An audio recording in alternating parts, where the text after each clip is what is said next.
I just want to say that this was a most insightful and provocative keynote speaker, and her presentation is brilliant and very much at the heart of the theme of the local conference that we're having is building bridges. So fantastic. Thank you. We're opening for questions. I will thank you again. To meet you, to hear you.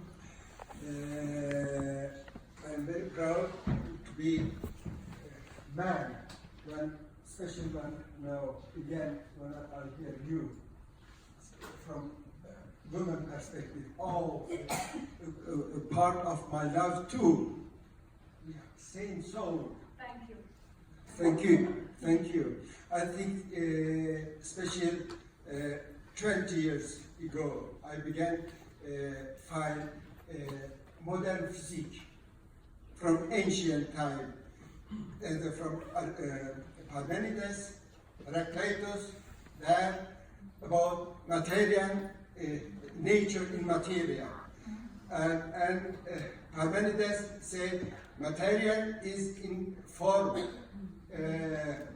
with a dynamic process, and woman is outside form, because women, to know women is darkness. Outside form is darkness. I say, and Heraclitus say, my friend, it's material is in form, dynamic process, and outside form, dynamic process together. I saw all this patriarchal system, all this poverty system in Western, in Middle East, it goes 1 feet. Like one ace.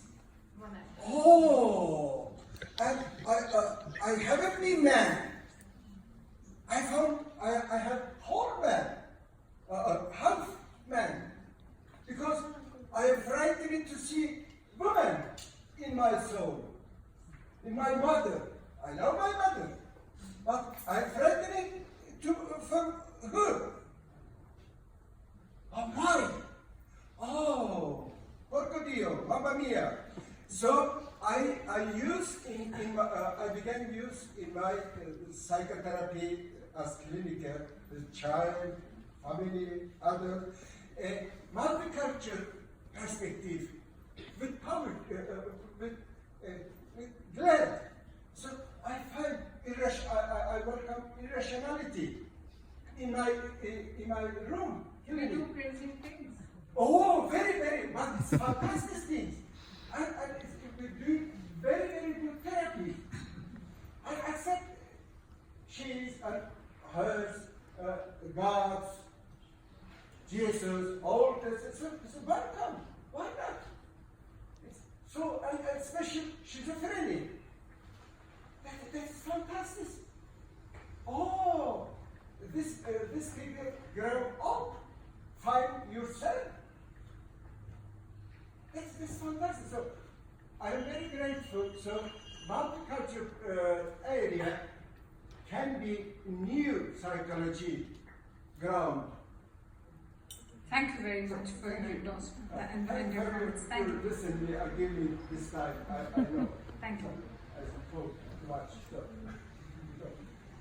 Thank you, Andy. That was a lovely, wonderful, very thought-provoking presentation. Thank you, it's Susan. A wonderful finale to these rich plenaries that we've had. I wanted to make a comment about something you said at the very beginning, and you told us so much more that it's hard to even remember what you said at the beginning.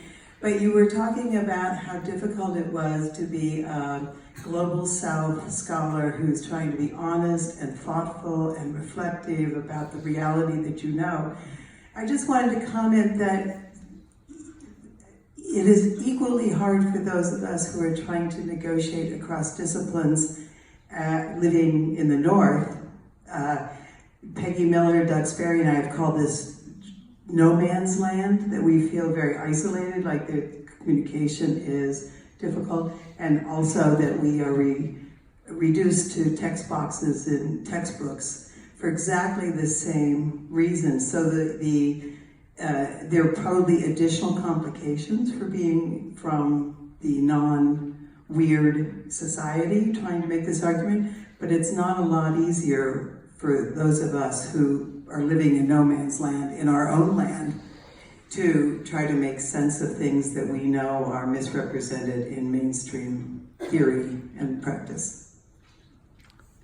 Thank you very much, Suzanne. Maybe we need a Me Too movement where, this, I think campaigns have certain positive outcomes, maybe not always, but I was also in a conversation over lunch with Jennifer yesterday and Patricia Greenfield. We also talked about the experiences that they have had as women scholars, and it had nothing to do with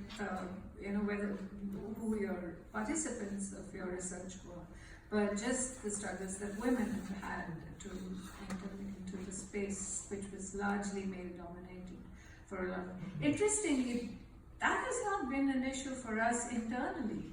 As a matter of fact, the Nobel laureate economist Amartya Sen has said that when he moved from Calcutta to the UK, to the US, the number of women colleagues that he had in university diminished as he moved west. So the gender issue has not been as powerful, but thank you very much for the resonance. Pavel?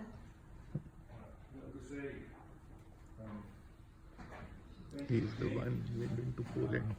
What would be always in this case redundant, but of course I listen to what you have said, Nadeep, and it was a great pleasure.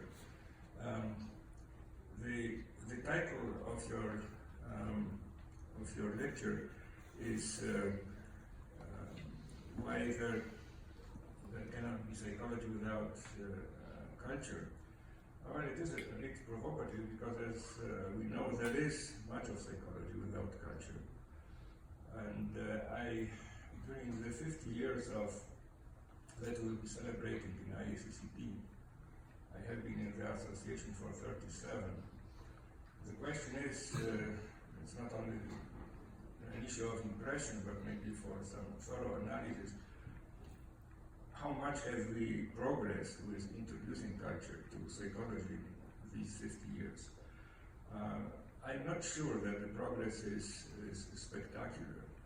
Of course, there are more and more studies, publications, and so on, but percentage-wise, I'm not sure that it is so phenomenal.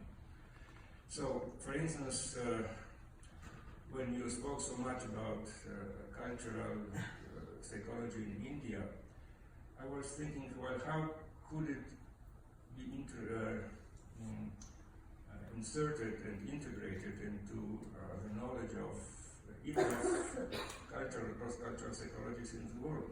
And I think that the present curriculum, the present way that students are taught, makes it almost impossible.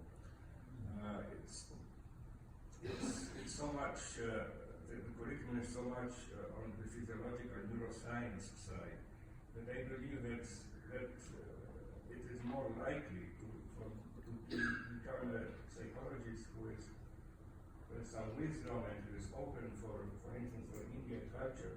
If the person does not study psychology necessarily, but for instance, Indian culture, there are such departments, such faculties in almost all universities, and it is more likely that these persons would be competent, because in psychology, for instance, one would have at least perhaps a year to study Indian culture, to integrate these concepts into his or her psychological mind, and this is very difficult, and this is why what happens, what we see, that we are not ready to integrate cultural aspects of such big country as yours into real projects, and just we insert, let's say, Western ideas without too much insight. Thank you very much for your comment. I could have an, a dramatic debate with you about the fact that you can do psychology without culture. I disagree completely, and you can meet me outside and we can have a discussion. Not here. But if you give me one small example of how, and I'm challenging you, you give me one example of psychology without culture, and I will try my level best to show you where culture exists in that particular way. I thought that was diabolic, because I'm of course on the same side. But, I know. That's why I'm engaging with you. I know you're on the same side. I wouldn't dare to discuss it with a person who, no, maybe I would. And I've gotten more courageous thanks to all of you. But I don't believe you can do psychology without culture. It's provocative, but yes, I will not change my title. I will keep to this title. But I did change it a little bit from the abstract I sent you, because it's hard to stay with an idea for too long. When you have a mind like yours, yeah. Thank you. I hope that is a compliment. I'm not sure it is. Thank you. My name is Camilo Garcia, and I'm Totonaco from the so-called now Mexico. I like very much your title, although it has double meaning for me, so I want to comment on that a little bit. There is no psychology without culture. I think, yes, it has culture, this psychology that the Westerners have done so far. Is the so-called Western culture. Maybe I will call it psychology is a course of cultural psychology is being ethnocentric. And if I can see something permeating throughout your whole presentation, is that a lot of the work has been ethnocentric. Now, within this view, there is the so-called insider-outsider view. I've been in several meetings of the IACCP. I want to congratulate the titles also of building bridges. It's one of the few times in which an insider is allowed to say these things with so much authority, with at least the organization is listening, the insider. Yeah. Because you did not take the dominant, that's what it means. Insider, outsider is a power issue. Exactly.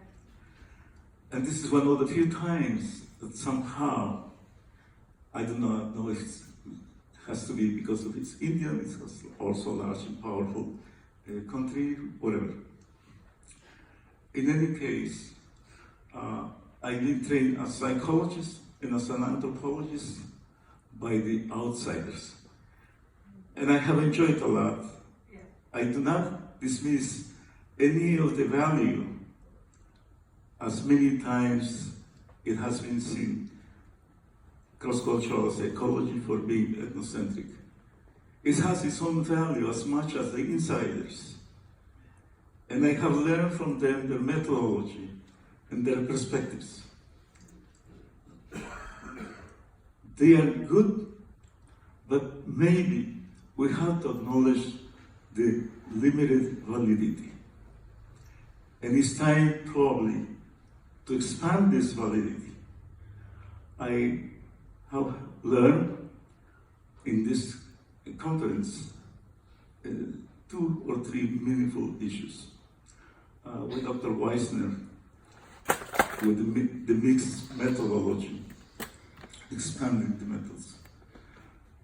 With you, I have learned the importance of not only expanding the methods, but also the perspective. And also I learned from Dr. Rogov the Lopi approach as a description. And as a psychologist and an anthropologist, I integrate this. I like the Lopi method. It's time for us children to learn from our adults. If we admire, and I think we all recognize greatest contribution for cross-cultural psychology coming from persons like Dr. Greenfield, Dr. Weissner, and other people. One thing that I learned as following the Lopi model is that one thing that they did before we do questionnaires and other methods that have been accused for being ethnocentric is that they studied culture. They did field work before they became validating anything. So again, I just wanted to take this time trying to wrap all what this meeting has been for me at a personal level as an insider who has traveled to the outsider world.